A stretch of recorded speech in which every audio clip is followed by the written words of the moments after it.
അമ്മായി അപ്പൊ നമ്മള് തുടങ്ങാൻ പോണു കേട്ടാ. അല്ല അമ്മായി ഇല്ലാതെ തുടങ്ങുന്നതിൽ ചെറിയൊരു സങ്കടമുണ്ട്. അമ്മായി എവിടുത്തെ കാര്യം പെട്ടെന്ന് അടിച്ചെടുത്തിട്ട് വരാൻ നോക്ക്. ആ പിള്ളേരൊക്കെ ഫുള്ള് കളി. ശരി ഓക്കെ ഓക്കെ ഓക്കെ.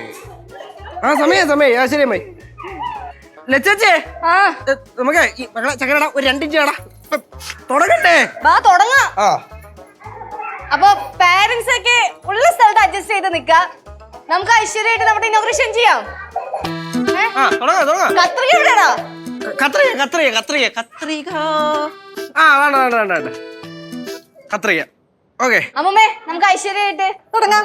ഞാൻ റെഡി. ഒന്ന് പിടിച്ചേ.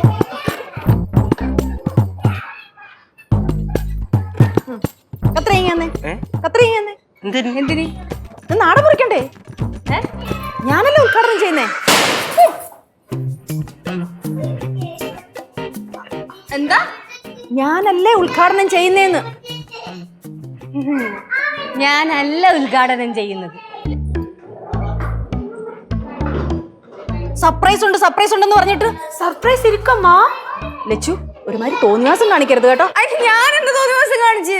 ലച്ചു ആൾക്കാരുടെ മുമ്പ് വെച്ച് എന്നെ നാണം കെടുത്തരുത്. ഞാൻ ഉദ്ഘാടനം ചെയ്യാം. അമ്മൂമ്മ ഇത് അമ്മൂമ്മയല്ല ചെയ്യണത്. ഞാൻ ചെയ്താൽ എന്താ കുഴപ്പം? എന്താ കുഴപ്പം എന്നല്ലേ?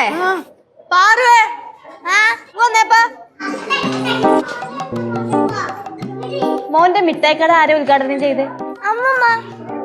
എന്നിട്ട് അത് എത്ര നാള് മുന്നോട്ട് പോയി? കഷ്ടിച്ചൊരു 4 ദിവസം. അമ്മൂമ്മ എന്നെ പൂട്ടിച്ച്. ഇപ്പൊ ആ മിഠായി കട ഉണ്ടായിരുന്നെങ്കിൽ ഞാൻ റിച്ച് ആയി. കേട്ടല്ലോ. അതുകൊണ്ട് വേണ്ട. ഉത്തരയ്ക്കല്ലേ ദേവി ജീവിച്ചു പൊക്കോട്ടെ. ഞാനല്ലെങ്കിൽ പിന്നെ ആരാ ഉദ്ഘാടനം ചെയ്യുന്നേ? സർപ്രൈസ് പറ. എന്റെ അമ്മൂമ്മ, ഇത് നമ്മുടെ കുഞ്ഞുങ്ങൾക്ക് വേണ്ടി തുടങ്ങിയൊരു സ്ഥാപനമല്ലേ? അപ്പൊ ഇത് ഇനോഗ്രേഷൻ ചെയ്യുന്നതും നമ്മുടെ കുഞ്ഞുങ്ങൾ തന്നെയാണ്. അല്ലെങ്കിലും കുഞ്ഞുങ്ങൾ ദൈവങ്ങളാണെന്നാണല്ലോ പറയുന്നത്. അപ്പൊ നമുക്ക് ഇനോഗ്രേഷൻ തുടങ്ങിയാലോ? തുടങ്ങാം.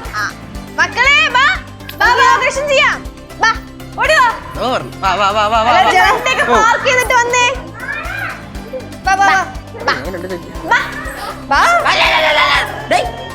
നമ്മുടെ ഒരുമിച്ച് ചെയ്യാവോ? ഇങ്ങോട്ട് നീങ്ങി. പേരൻസ് വരാം. മക്കളെ ഒരു മിനിറ്റ് ഇത് മുറിച്ചിട്ട് കേറാവൂ. അപ്പൊ നമുക്ക് തുടങ്ങാം. കട്ട് ചെയ്യാം നമുക്ക്. എല്ലാരും കൈ പിടിച്ചോ. പിടിച്ചോ. അമ്മമ്മേ പിടിച്ചോ എല്ലാരും. കട്ട് ചെയ്യുവാണേ.